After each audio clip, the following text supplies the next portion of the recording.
Hello ladies and gents, welcome to this video, and this video is all about the Canon R5 video only. So I'm not gonna cover the photo side of the camera in this video. That'll be a separate video. So this is purely about the R5 and how it performs as a video camera. So let's get right into it. So the first thing is the design. The R5 feels pretty good in the hand. The ergonomics of the whole camera is pretty solid. If you're coming from a 5D Mark IV, EOS R, the R6 even, it's pretty hefty. It's pretty solid. It's bigger than the EOS R. It's a little bigger than the R6 with the grip, especially where the grip is.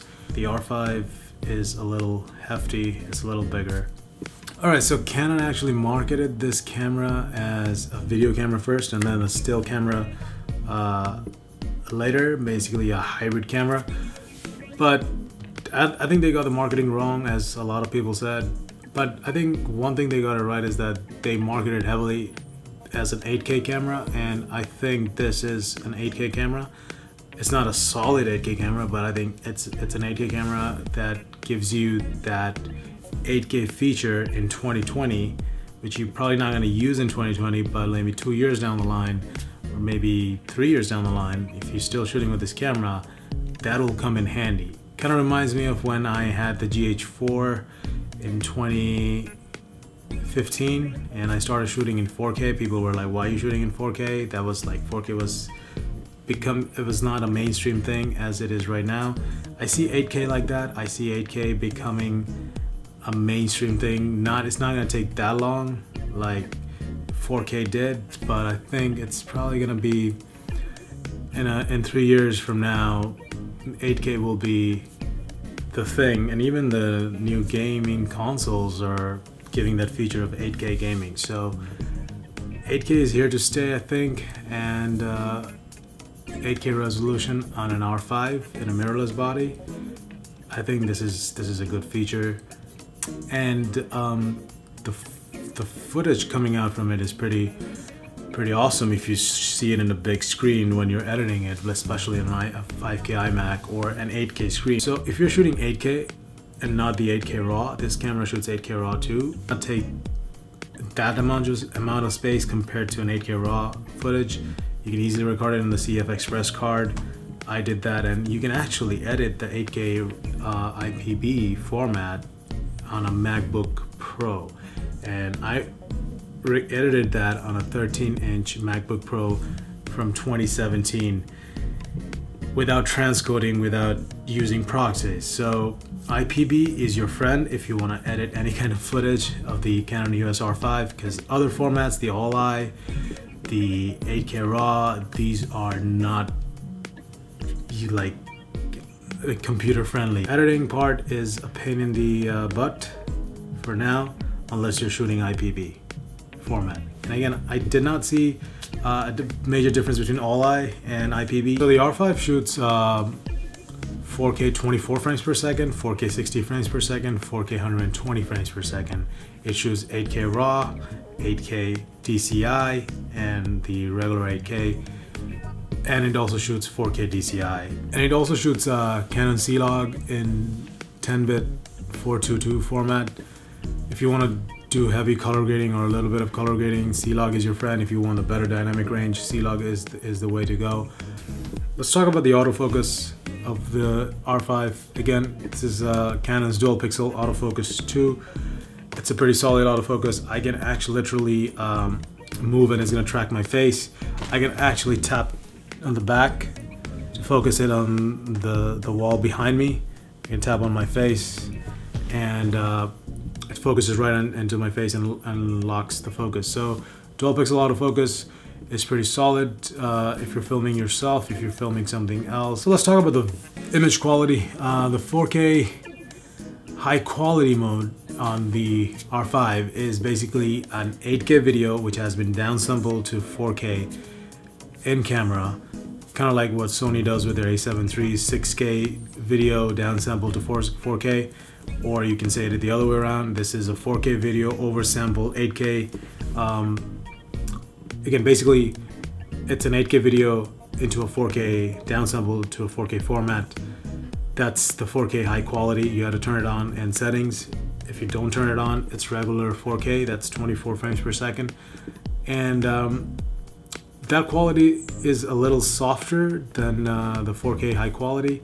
And I did a separate test on how the 4K 24 frames per second looks. You can check out the video here as well. And that is a very important 4K 24 frames per second format because that doesn't overheat. You can continuously shoot with that format. The 8K image is awesome. If you're asking me, looks pretty good. You have to see it in a big screen to actually see it.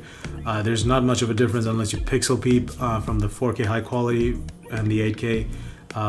Better resolution. 4K high quality is pretty awesome. From a mirrorless camera that's coming out, I think that's if I'm not mistaken, this is Canon's best 4K quality right now, unless you're going for the cinema line cameras. So the low light capabilities of the R5 is it's pretty good.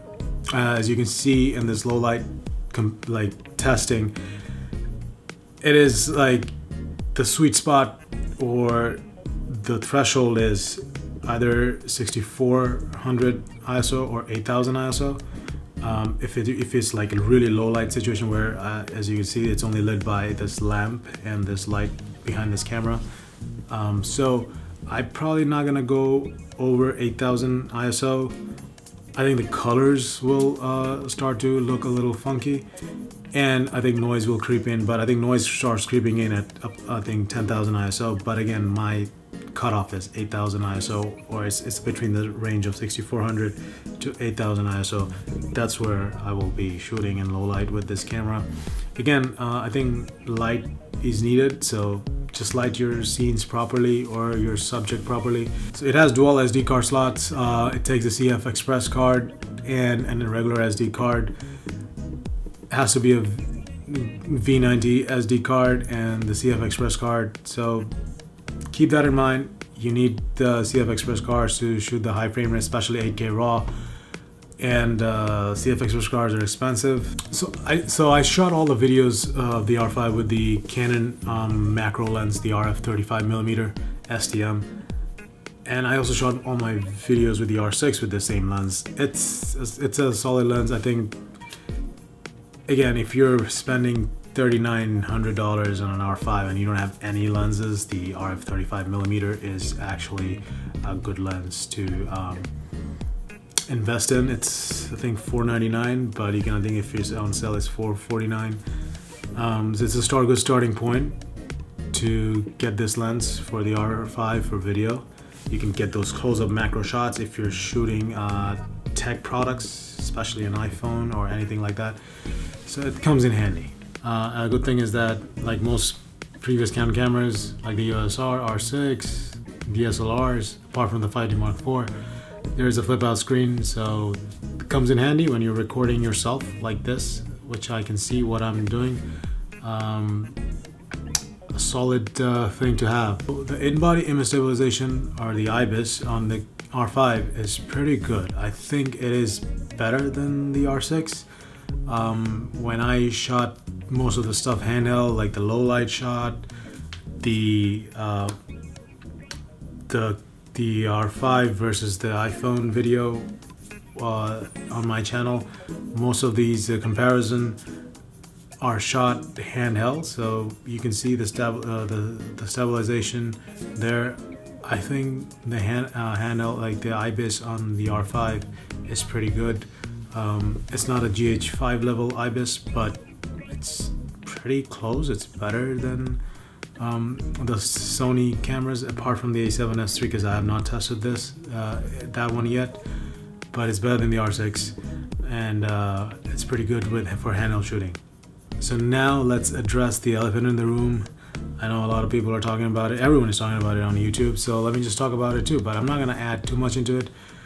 I'm just gonna say what is the fact. The fact is, yes, this camera overheats in 4K HQ mode and 8K mode, so it's pretty much stated on the user manual too, but the user manual and the Canon marketing was not hand in hand, so the marketing was wrong in my opinion.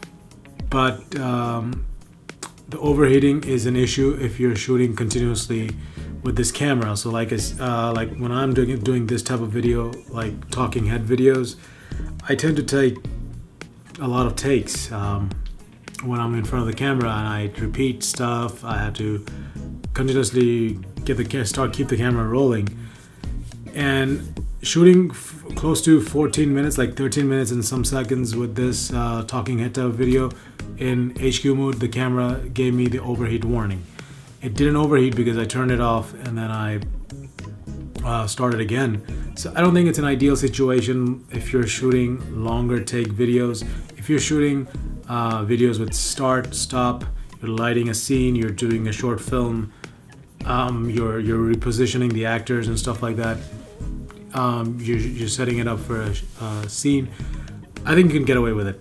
But for my YouTube kind of work, I tend to do a lot of talking head videos like this, and then I turn off the camera, then I go and shoot B-roll of iPhones or cameras or whatever tech gadget I am actually covering at that time.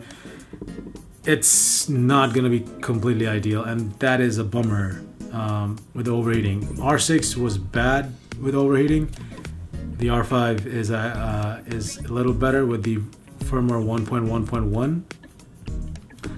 As I'm talking, I can see the timer going up at overheating. It's been, I think, yeah, it just popped up. So see, that's exactly what I'm actually concerned about with the overheating.